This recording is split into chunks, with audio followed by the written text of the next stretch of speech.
Bienvenidos a la Universidad del Desarrollo, bienvenidos a esta conferencia. Nos está titulada ahí Immersive Technologies and Higher Education, Evidence for Integration. Es para nosotros un privilegio y un honor poder contar con dos grandes académicos de la Universidad de Stanford, especialistas en estos temas con quienes venimos conversando y trabajando ya hace un tiempo. En este desafío que tienen todas las universidades en el mundo de entender mejor cómo las tecnologías pueden aportar al desafío de educar mejor a nuestros futuros profesionales.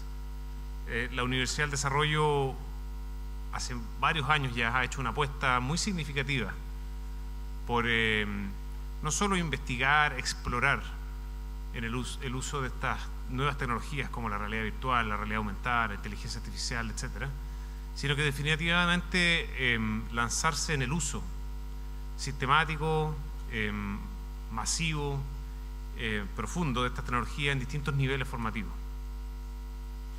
La universidad tiene una serie de iniciativas, laboratorios, especialistas, desarrolladores, y llevamos bastantes años usando, probando, aprendiendo, descubriendo.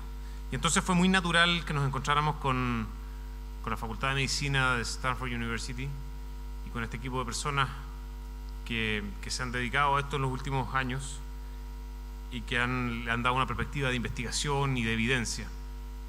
Y por lo tanto hemos tenido rápidamente un encuentro y una sintonía para seguir esta conversación sobre qué dice la evidencia. Y entonces la universidad está ya trabajando con este grupo para aportar en usar esa evidencia, usar la información que sale en el uso de tecnologías para poder llegar a conclusiones más definitivas y saber cómo usar mejor estas herramientas e incorporarlas definitivamente a los procesos formativos. Como lo vieron a escuchar a ellos y no a mí, simplemente quiero cerrar presentándolos. Tenemos el honor de estar con dos grandes académicos de la Universidad de Stanford. Voy a presentar a ambos. En primer lugar, el doctor Caruso, que es profesor clínico de anestesiología pediátrica del Lucille Packard Children's Hospital Stanford. Es el director del programa de la beca Anestesiología Pediátrica y un ávido anestesiólogo regional pediátrico. También enseña en la Escuela de Medicina de Stanford y ha ganado varios premios por su dedicación a la tutoría y a la enseñanza. Cuando no brinda atención clínica o enseñanza, es el fundador y director del programa Stanford Chariot, cuyo objetivo es aliviar el dolor y el estrés de los pacientes, fomentar la rehabilitación y mejorar la educación mediante el uso de tecnologías inmersivas, incluida la realidad virtual y aumentada. La tecnología producida por el programa Chariot se puede encontrar en más de 50 hospitales en los Estados Unidos y en más de 75 sitios internacionales, con atención a entornos de recursos limitados. El doctor Caruso tiene una licenciatura en bioquímica de la Universidad de Virginia, una maestría en educación médica de la Universidad Johns Hopkins y un doctorado en educación de la Universidad de Stanford. También nos acompaña el doctor Marcos Rojas, quien es médico cirujano egresado de la Universidad de Chile. Durante su formación y ejercicio laboral ha trabajado en múltiples proyectos educativos e investigaciones. Fundador del programa Ayudantes Docentes y Centro de Enseñanza y Aprendizaje de la Facultad de Medicina de la Universidad de Chile. También fundador del Centro de Enseñanza y Aprendizaje de la Escuela de Salud de la Universidad O'Higgins. Ganador del Patil Teaching Innovation Award de la Asociación Europea para la Educación Médica. Actualmente es estudiante de la Universidad de Stanford en el programa de doctorado en Ciencias del Aprendizaje y Diseño de Tecnología Educativa. Su investigación se centra en el uso de realidad virtual, realidad aumentada e inteligencia artificial en educación superior y en educación médica. En Stanford es parte del Chariot Lab de la Escuela de Medicina, donde realiza investigación en el uso de realidad aumentada e inteligencia artificial en simulación clínica. También es parte del Ideal Research Lab, que junto al Premio Nobel de Física Carl Wieman investiga el desarrollo de expertise en medicina. Actualmente se encuentra desarrollando herramientas que usan inteligencia artificial para el mejoramiento y evaluación del razonamiento clínico en profesionales de la salud. Bueno, welcome Tom, welcome Marcos, and thank you for being with us, and welcome again to Universidad del Desarrollo. Thank you.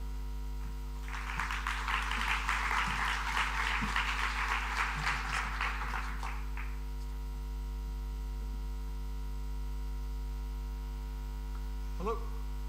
Hi guys. Thank you so much for having me. This has been a wonderful visit. Thank you to my hosts, Danielle, Marcella, You guys have been really great. Rodrigo, very warm people. And I've been extremely, extremely happy since I got here. In fact, since I got on the plane. I was on LATAM, and even the flight attendants, extremely kind. So thank you for having me here in your home. Like Daniel said, my name is Tom Caruso, and I founded and direct the Stanford Chariot program. Today we're going to talk just a little bit about the program, and then move into why I believe that immersive technologies has a role in higher education. We're going to start off with a little primer of immersive tech. We'll call it Immersive Tech 101, as this is university. And then we'll move into virtual reality in higher education, some of the studies that have been done, and we'll finish up with some questions.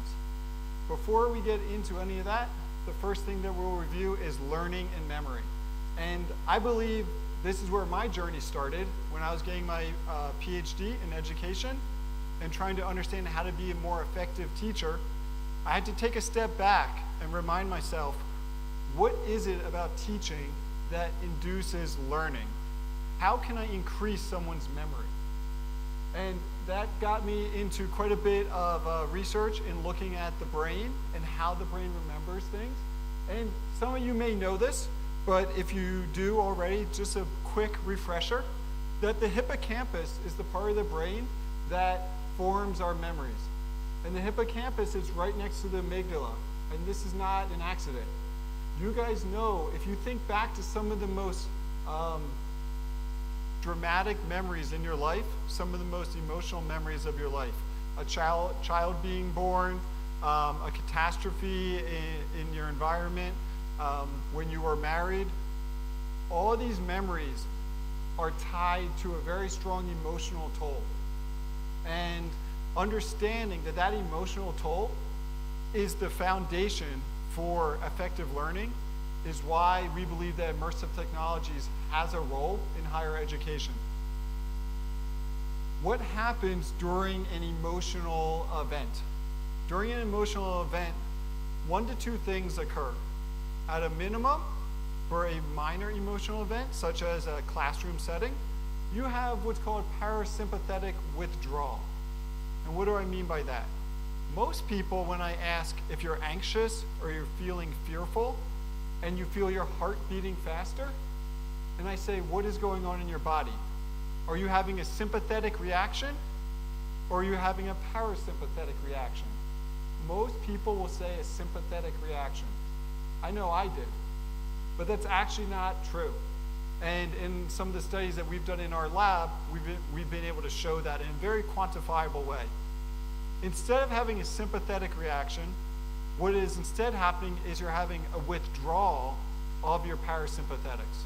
So parasympathetics is vagal nerve mediated, and what happens is instead of the vagus nerve firing to create rest and relaxation, it stops just a little bit.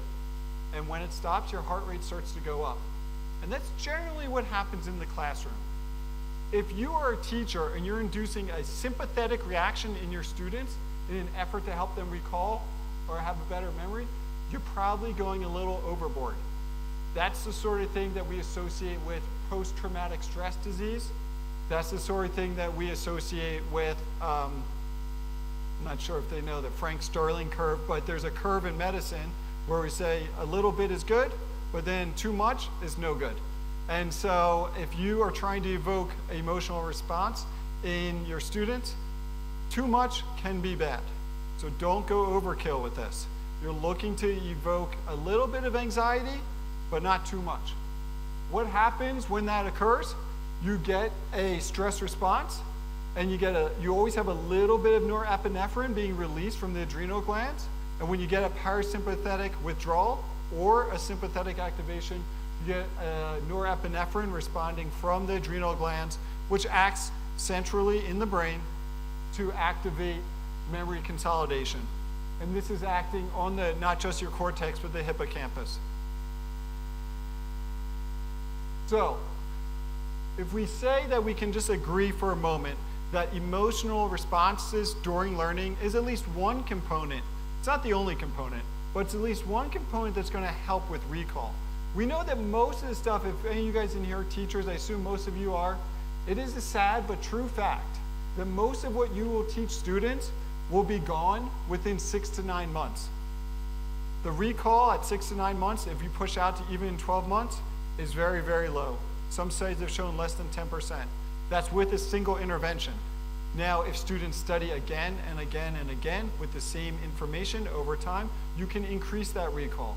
And some people say, like myself or Marcos over here, who are physicians, why does it take so long to become a physician?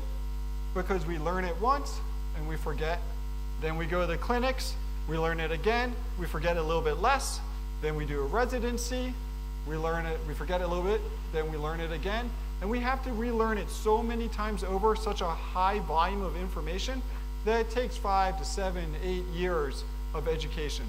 In America, for my medical training, I had 9 years after university, 9 years of training. And if you think about that, 9 years to learn how to be a pediatric anesthesiologist, and that's because the decay, the withdrawal of information is so real. So if we can at least agree that we have some withdrawal, some minimization of our recall, we can agree on that on some level. You may disagree on the amount. You may say, hey, people remember more than 10% 9 months later. In my class they do, that's fine. But at least we can agree that they have some delay in consolidation of that memory. The next obvious question, at least to me when I was getting my PhD in education, was how can we increase that memory? How can we increase that recall? Because if we're going to have a student come to class, if we're going to have a student sit there and listen to us talk like you guys are doing right now, at least as an educator, the least I can do is employ tools to help improve that recall.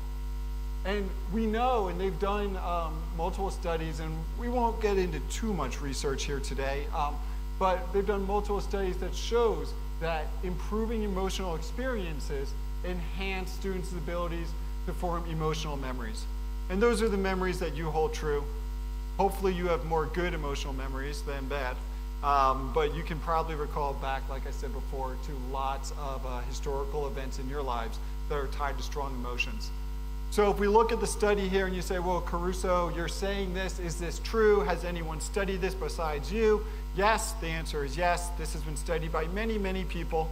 And as educators, I will assume that you know the majority of what I'm saying, so I won't go too far into this.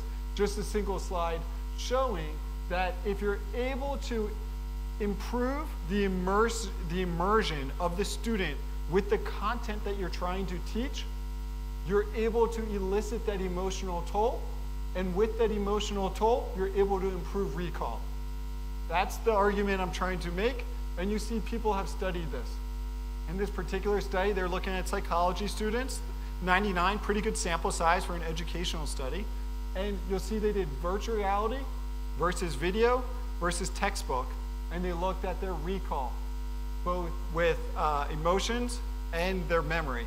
And the point of this story is you'll see that the positive emotions were highest in those that were immersed in virtual reality, and it's not a coincidence that the memory retention was also highest in those in the virtual reality group. So this is the argument we're here to make today, and we hope that you guys will at least, if you're skeptical, at least just take a moment to say, let's hear what Dr. Rojas has to say, and think about maybe there is a role for immersive technologies in higher education. And you guys are just so lucky. I don't know that you guys all recognize just how lucky you are.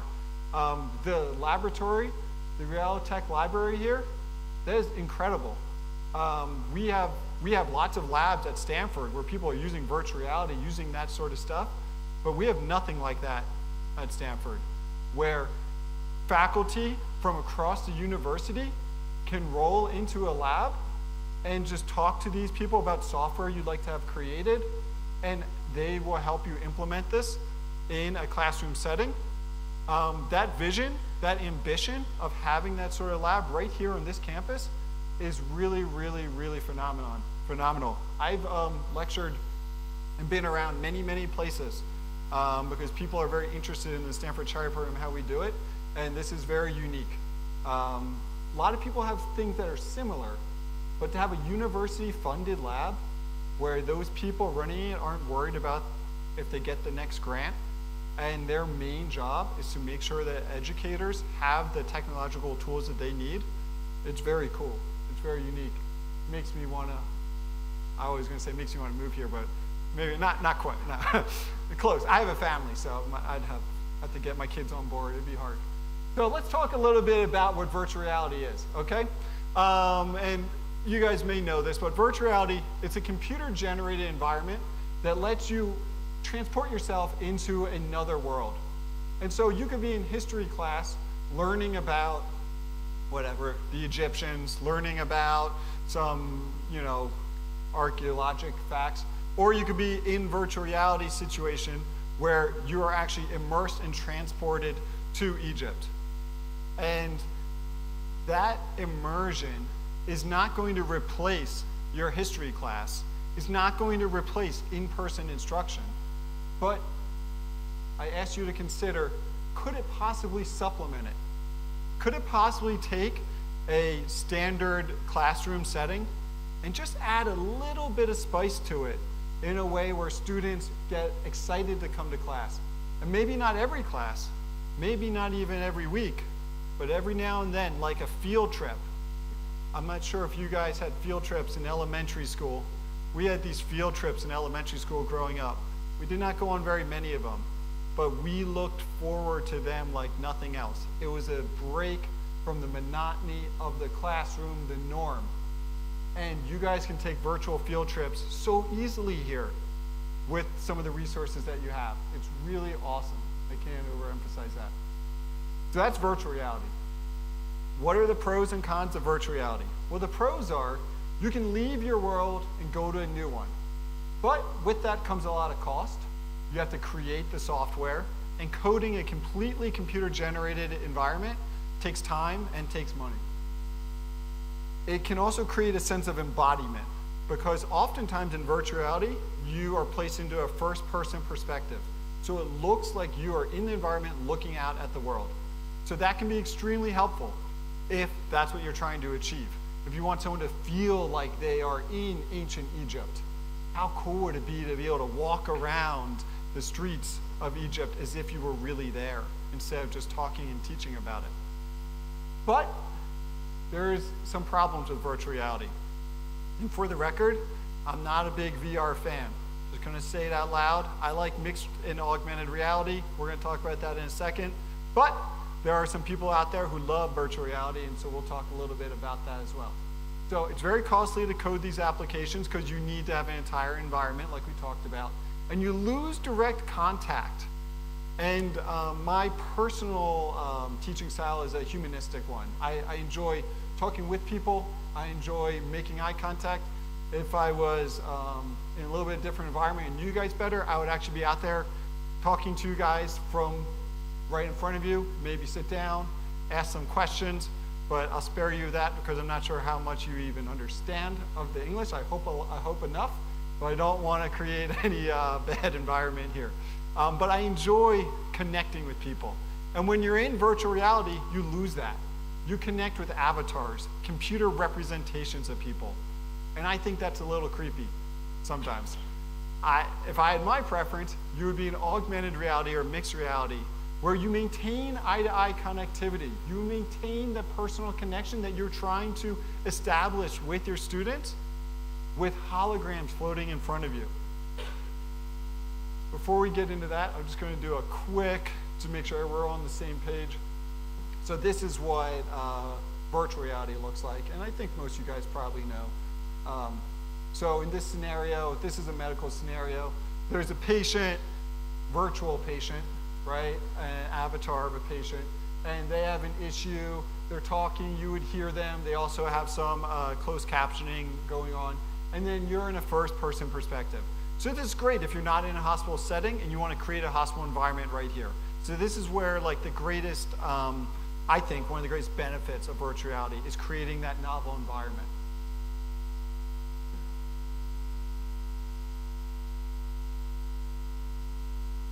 What's augmented reality? So augmented reality is when there's a hologram floating in space. And you can use a head-mounted display, something like a Quest 3 or a Magic Leap 1, Magic Leap 2. Or you can use a tablet or phone, where they use the camera and you hold the phone or hold the tablet, and using the camera, you see your environment, but there's a hologram floating in space there. And it's pretty cool. It's pretty cool. But with augmented reality, the holograms do not respect nature. And you might say, what are you talking about, respect nature? Well, that's the difference between augmented reality and mixed reality, which we're going to talk about in 1 second. So what does augmented reality look like? Here's some augmented reality that we made in our lab. This is a real patient. He has autism, and he's very scared of needles. And so he did not want to be taken into a virtual environment. He wanted to maintain eye contact with his mom and his care providers, but some distraction is helpful for him. So in this scenario, there's the iPad, you can see it, it's paired up with the headset he's wearing, and we have these fun characters who are talking him through getting his IV placed. Now, when this child, which you don't know, is the mom comes to us beforehand and says, whenever he needs an IV, he's screaming the entire time, and we're holding him down, and it's like the worst part of his entire life. And the fact that in this video you see him smiling, you see him interacting with people, we actually make it so that your fingers turn into a paintball gun. Not sure if they know paintball, but and you're able to throw paintballs at the people around you, and with holographic splatter happening. It's pretty fun, and that's an example of augmented reality. The pros we've been over already. You're able to maintain eye-to-eye contact, and oftentimes it's cheaper to code because you're just dealing with these holographic assets, as opposed to virtual reality where you need an entire computer-generated imagery. So that's a lot to put together a whole environment. So wherever I look, no matter where I look, I need to come up with a new environment there. And if I want to walk around in virtual reality, I need to keep creating environment everywhere I go. And as someone who, in our lab, we create software, it gets tiring and extremely costly to keep creating virtual environments everywhere you go. Now, mixed reality. This is where it's at. Mixed reality is when you start to interact the natural world with holograms. So a great example of mixed reality is if you had on a holographic headset and I took a holographic ball and dropped it to the ground, it would hit the stage and then roll off and then hit the floor and sit upon the floor. So what's happening is the head-mounted display is scanning the environment and it knows there's a floor there. Whereas with augmented reality, the ball would just fall through the floor. It doesn't know any different. It doesn't respect nature. And this is where the future is, for sure. I have several relationships with different companies who are really on the verge of creating this augmented world. And for sure, mixed reality is definitely the next path that these companies that are very influential are moving towards. And as educators, even if you don't want to integrate this into your classroom, at a minimum, you need to be familiar with the tools and have a good reason why you're choosing not to use them, because in the next 5 to 10 years, it will become more and more commonplace. So in this example of mixed reality, this is some other software that we've created. You'll see in this situation, we've converted our software engineer's bedroom into a hospital bed. You can see different equipment in the room and doing compressions, sorry for the blood, everyone feels uncomfortable with things. We can have avatars come in and perform procedures. You can listen to the patient, and it is pretty cool. If you don't have a simulation center and you need to do medical simulations, this is one way you can do it with just a head-mounted display. Super straightforward. Like all technologies, they have their pros and cons. Pros, again, similar to AR, you can maintain that eye-to-eye connectivity. And people worry about in virtual reality, risks of seizure, risk of nausea, those sorts of things. Those risks are very, very low, if non-existent, with mixed reality. Problem is the headsets are super expensive. Multiplayer can sometimes be tricky to set up, but in a setting like yours, with all the support that you have here, it is such a privilege that you have such a team of people to set up multiplayer virtual reality experiences. In most universities, That setup alone, making sure everyone's on this right Wi-Fi and getting all the participants into the right room, that's not even an option. So we're very lucky. Next, we're going to move on to virtual reality in higher education. And I think, if Marcus is with us, this is the point where he's going to take over. He's just finishing up his texting. You want to come on up? And now you can listen in Spanish. Muchas gracias, Tom. Sí, ahora voy a continuar en español para que podamos también entender quizás mejor la segunda parte de esta presentación. Antes de comenzar, hemos visto en esta presentación distintas tecnologías inmersivas. Principalmente hemos revisado lo que trabajamos nosotros en Stanford, que es su uso en profesiones de la salud. Pero la idea es que también podamos revisar esto en educación superior, en otras disciplinas, en matemáticas, por ejemplo, o en derecho. Esto se podría usar o no, y cuál sería quizás algo en que nos podría ayudar. Ahora, sí quiero mencionar algo antes de olvidar. Cuando vine en junio-julio del año pasado, yo mencioné, creo que al terminar la charla en ese entonces era de inteligencia artificial, que esta institución tenía un centro que la verdad nosotros no habíamos visto nunca en otro lugar. Y estoy contento que Tom haya dicho lo mismo ahora, porque no nos pagaron por decir esto. Eso de verdad es nuestra honesta opinión, pero también lo quiero mencionar de nuevo porque como chileno me enorgullece saber que en Chile también tenemos este nivel de tecnología y que también estamos tratando de avanzar tan rápido como lo hacen otros países, y también somos capaces de compartir esto, porque también entiendo que acá hay gente que no es de la UDD, ¿cierto? ¿Quiénes no son de la UDD? Bien, entonces eso también me llena de orgullo también saber que tenemos instituciones como esta que no solamente están at the cutting edge ahí haciendo lo último en tecnología, sino que también son capaces de compartir y abrir estas experiencias para que otros también puedan empezar a pensar cómo hacemos esto mejor para nuestros estudiantes y en nuestro caso también para nuestros pacientes. Entonces, para continuar ahora y empezar a terminar esta presentación, viene la pregunta, bueno, tenemos todas estas tecnologías, ya están desarrolladas, existen, están a nuestro alcance hoy en día, el costo con el tiempo ha ido disminuyendo, pero ¿por qué querríamos usarlas en educación superior?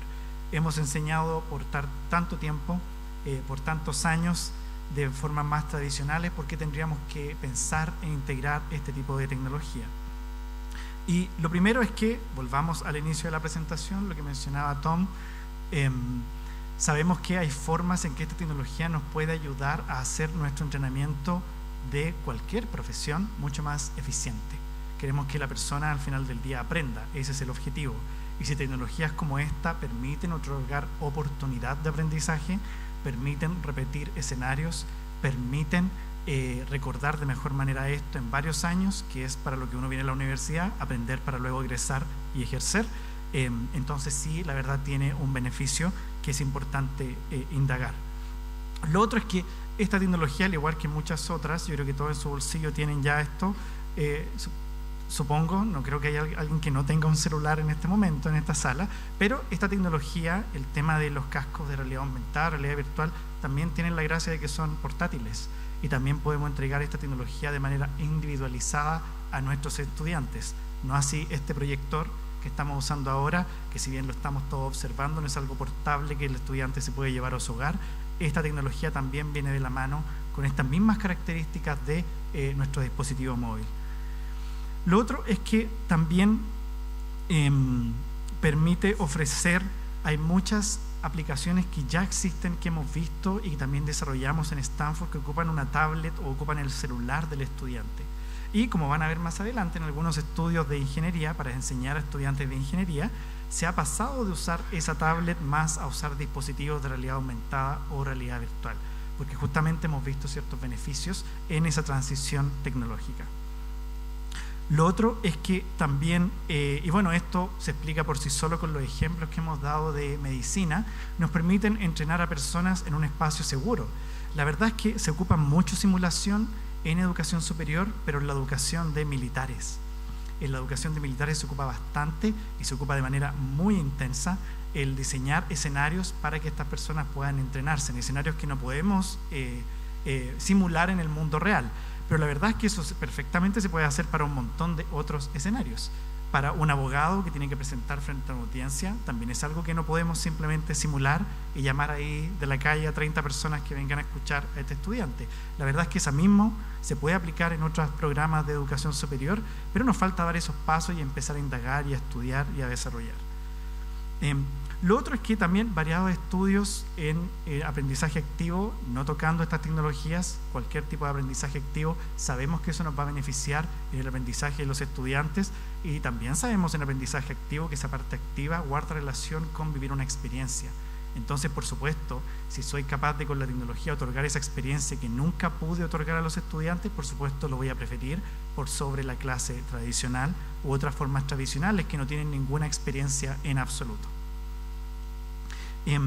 Bueno, y lo otro es que también esto me recuerda a una experiencia que hicimos en la Universidad de Chile, nos permite también esta tecnología llevar a estudiantes a lugares o espacios que no es posible llevarlos, y esto lo obvio que viene a nuestra mente es llevarlos de paseo a algún lugar, ¿cierto?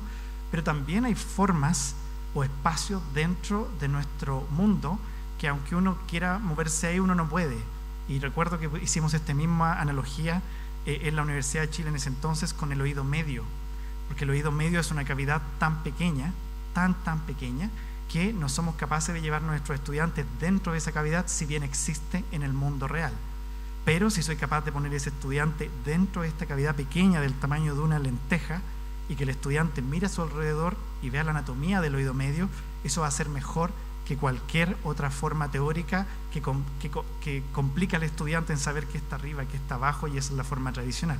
Entonces también hay que empezar a pensar en esto de ocupar esta tecnología incluso para procesos, incluso matemáticos, como les voy a mostrar ahora, que no es tan fácil imaginar, aunque tenga la mejor explicación. Esta tecnología me permite estar ahí donde esto sucede, aunque sea muy pequeño o muy lejano.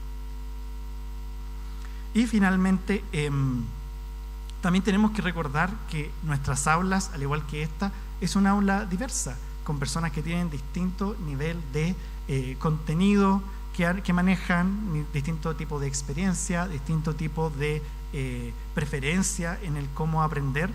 Entonces, el otorgar una nueva tecnología también permite que estos estudiantes que necesitaban esto puedan acceder. Cuando decido no usar la tecnología, lamentablemente dejo fuera a estos estudiantes dentro de mi aula que hubiesen podido aprovechar esta tecnología y aprender más. Entonces, lamentablemente, es muy frecuente ver que muchos docentes deciden no ocupar la tecnología o no siquiera tenerla como una alternativa, como una opción, lo cual merma el aprendizaje de los estudiantes, y nosotros queremos que todos aprendan, no solo los mejores o los que ponen más atención. Bueno, y yendo ahora a ejemplos concretos para que puedan ver más que nada un brochazo acá de distintas áreas disciplinares donde nosotros trabajamos en Stanford o tenemos otros laboratorios que hacen este otro tipo de investigación usando tecnología inmersiva. La verdad es que en anatomía hay un montón, pero este estudio nos gusta porque ocupa esta típica aplicación que hay un montón para aprender anatomía, pero en este caso compara el aprender solo en esta aplicación versus tener otros compañeros compartiendo el mismo escenario virtual conmigo, y aprender en grupo con esta tecnología y ocupando los hologramas que tiene esta aplicación. Y como pueden ver en el gráfico en la línea naranja, por supuesto, a medida que pasan los días, estudiantes que están usando la tecnología en grupo aprenden mucho más eficiente al inicio, solo porque están en grupos variadas personas jugando y usando la aplicación versus tener un único estudiante.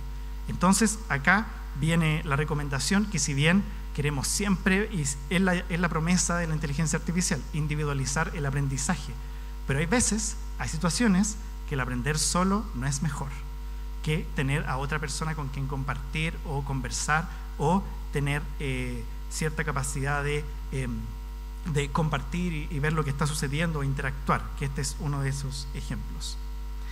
Como les había mencionado, hay ciertas cosas que vienen obvias a la mente cuando uno ocupa tecnología inmersiva, que es llevar al estudiante muy lejos o a ciertos lugares que no pueden, como el hospital, o en un estudiante de arquitectura, llevarlo al sitio donde se está llevando la construcción de este edificio. Pero también hay ciertos conceptos abstractos que también requieren cierta tecnología para aprenderlos de mejor manera. Y en matemática, la verdad es que este es uno de muchos ejemplos donde se ocupa la tecnología inmersiva para tener una mejor comprensión tridimensional de un proceso o un modelamiento matemático. Y esto justamente permite que más estudiantes comprendan ese concepto de una forma tridimensional.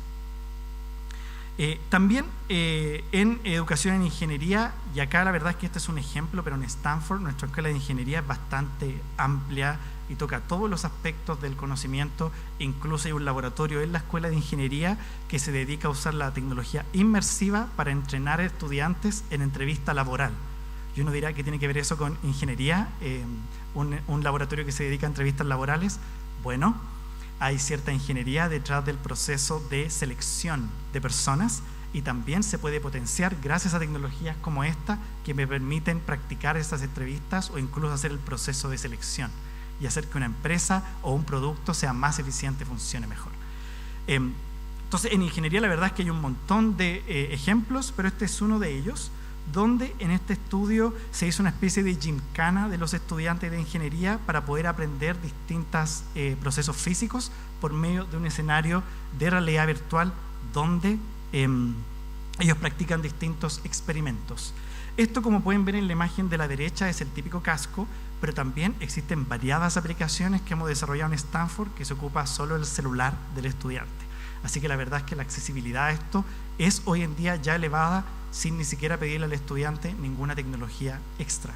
El casco viene a ser un complemento en algunas situaciones específicas, pero creo que en ingeniería la gran mayoría se ha hecho con dispositivos móviles, sin necesidad de un casco. En la parte de historia, la verdad es que en historia también viene un poquitito obvio el tema de llevar a los estudiantes a eventos históricos, y esto lo van a ver en variados museos alrededor del mundo, donde se ofrece esta oportunidad de visitar un momento histórico, por ejemplo, un volcán en erupción u otras cosas, y estar en ese momento y comprender de mejor manera ese momento. Pero la verdad es que también se puede usar en el ámbito de la historia y la paleontología para otras cosas, no solamente para vivir en ese momento que sucedió, sino también para comprender de mejor manera cómo estudiamos la historia. Y esto acá viene a aportar un montón, porque es muy difícil acceder a este tipo de experiencia donde el estudiante yo lo puedo llevar a un sitio arqueológico y que aprenda lo que sucedió en ese lugar por medio de la interacción con los elementos. Y una vez que recolecta los elementos, poder concluir, creo que esto sucedió, esta es mi teoría de cómo vivían estas personas, qué necesitan, qué hacían, qué sucedió al momento de la creación de este tipo de ciudad, etcétera. Y lo que me gusta acá de este estudio es que lo que ven ustedes a la derecha, si ustedes lo ven fijamente, cuesta un poco diferenciar cuál es la imagen, sin leer lo que está abajo, por supuesto, dice figura A y C son reales, pero antes de haber leído esa imagen, uno podría decir o todas son hologramas o todas son reales, ¿cierto? Y es porque justamente nuestra tecnología avanza tan rápido que tenemos esta capacidad de tomar un elemento del mundo real, escanearlo y rápidamente tener el holograma. Y esto es la parte que a mí me gusta con inteligencia artificial, porque hoy en día ya hemos sido capaces de desarrollar un ChatGPT que uno pide un holograma y lo genera en el momento, lo cual aumenta nuestra capacidad de producción de software, de hacer que el estudiante incluso pueda pedir algo por el micrófono del casco y así rápidamente ese holograma aparezca. Y la tecnología solo sigue avanzando, así que seguiremos viendo cómo esto se sigue aplicando en otras áreas para distintas necesidades en la educación superior. En el caso de leyes, este es un ejemplo que también me gusta harto, porque todo lo que tiene que ver con hablar en público también es algo difícil de reproducir. Solemos en educación superior decir vamos a hacer que los estudiantes hablen más en público y tengan mejores habilidades de comunicación oral por medio de un trabajo en grupo donde al final del semestre presentan y competencia cumplida, ¿cierto? Pero la verdad es que igual es necesario repetir esto variadas veces. Y no solamente repetirlo, también recibir feedback al respecto. Y si es una vez en el semestre que lo hice, es muy raro, muy poco probable que ese estudiante de verdad mejore al siguiente semestre. Entonces, ¿cómo lo hacemos para otorgar esta capacidad de poder repetir esto variadas veces? Nuevamente, la tecnología acá nos viene a ayudar, y la tecnología inmersiva la verdad es que nos puede ayudar bastante en eso.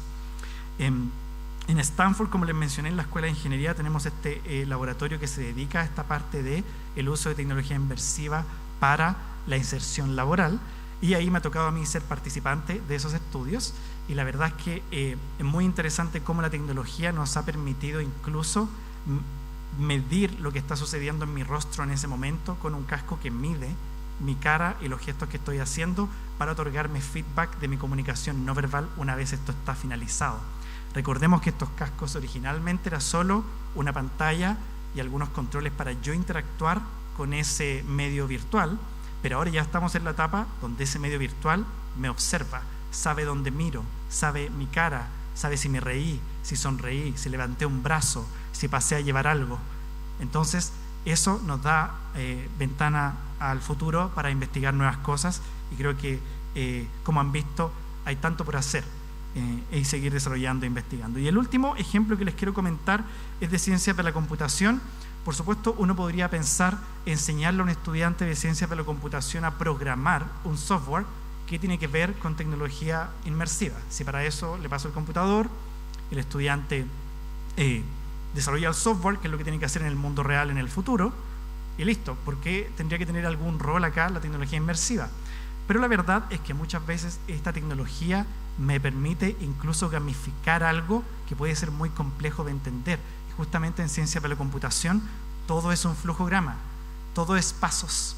Y si esos pasos yo soy capaz de gamificarlos de alguna forma, y hay un montón de formas de hacerlo, en Stanford uno de los docentes que enseña esto lo hace con cajas Ziploc.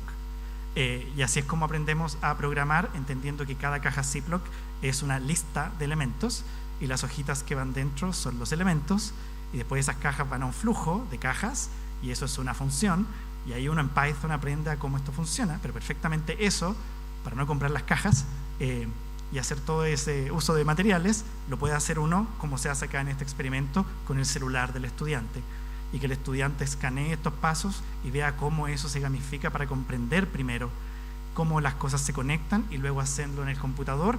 Y como menciona este estudio, esto es más que nada un andamiaje, ese viene a ser su rol. No viene a relacionarse con el producto final, que es un software, sino con este andamiaje, y estos andamiajes también pueden ser foco de uso de esta tecnología. Bueno, ahora vamos a nuestra conclusión, que la va a hacer Tom, y los principales...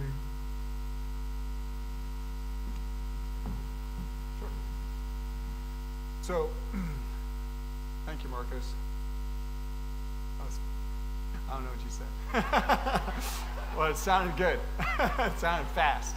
I can understand Spanish when spoken at a reasonable rate, but sometimes Marcos gets going and I just can't keep up. So, thank you. The purpose and the goal of today's lecture was to try to give you guys just a broad overview as to how immersive technologies are already being used at the university level all over the world. We pulled studies from China, studies from the Middle East, studies from the US to show that this is not an isolated call to order. This is not something that is really out there or cutting edge anymore. It's quite common. And as an educator, I think that it's important as an educator to remember who your students are and what they'll be expecting. And these are the students that my wife is a kindergarten teacher, right? And they have no idea a world without phones, a world where they can't talk to. We have something called Alexa or Hey Siri, you know, they talk, they have a question, they just speak into the air and a robot comes on and answers them. And they have no concept as to what life was like for some of us growing up. And these are the students that you're not only teaching today, but you'll be teaching them for the next 10, 15 years. And understanding who your student population is, as a dedicated educator, I implore you to consider the possibilities of expanding your toolkit. There was a time when we didn't use slides. You know, we had slide decks. We used those projectors with like the little slides we put down and we write on the projectors, right? It's important to continue to evolve, and that can be difficult. That can be painful. I myself, I was going to show you my paper calendar. I still use a paper calendar. Everyone at work laughs at me. Someday I'll convert to electronic, but it can be hard to make these conversions. And a place like this university, with the resources that you guys have, which is extremely unusual and very special, I think you guys are perfectly situated and suited to really be on the forefront of having immersive technology integrated into your classroom setting. Not every day, not every class, but just sometimes. Just think about it. If you can use it just one time in a whole quarter, just start there. Start small. Say one time, I'm going to use this for just part of a class. If you're feeling a little uncomfortable with it, just try the water a little bit. It's not so bad. And there's a lot of great resources here to help you guys get situated. With that, 3 main takeaway points that we want to leave with. Number 1 is the toolkit. We're not here today to tell you to stop teaching with lectures, to stop using slides. We're here today to implore you, to ask you to consider additional tools in the toolkit, so that if you have a student who works best in an immersive environment, you have the tool and you feel comfortable and ready to use that. That's so important to continue to build that toolkit as a teacher. Number 2, we think immersive technologies can supplement, can augment in-person learning, but I don't think it's going to replace in-person education. That's that humanistic component. All the software that we create in our lab still has an instructional component to it. The instructor is built into the program. It's not like, hey, you push a button and send the student home. And number 3, the relationship between the educator and the students continues to be extremely crucial. Even with the latest technologies, there's not a situation that exists where technologies are going to replace a really passionate educator. You should look at these technologies as tools, not replacements, and consider how you can possibly start to consider using them to enhance the educational experience for your students. And with that, we'll close. If anyone has any questions, we're happy to take them. Thank you for sticking with us at the end of a long day. Beautiful country, beautiful people. I really appreciate all you guys for being here today. Thank you.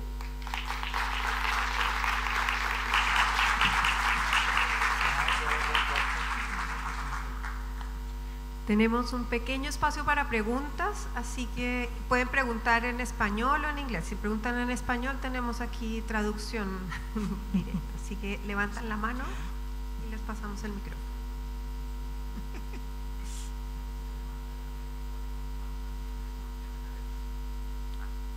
No sé si Marcos me alcanzó a escuchar, pero además de tecnología de realidad virtual, si además están ocupando en la universidad o desarrollando software con tecnología de metaverso. Okay.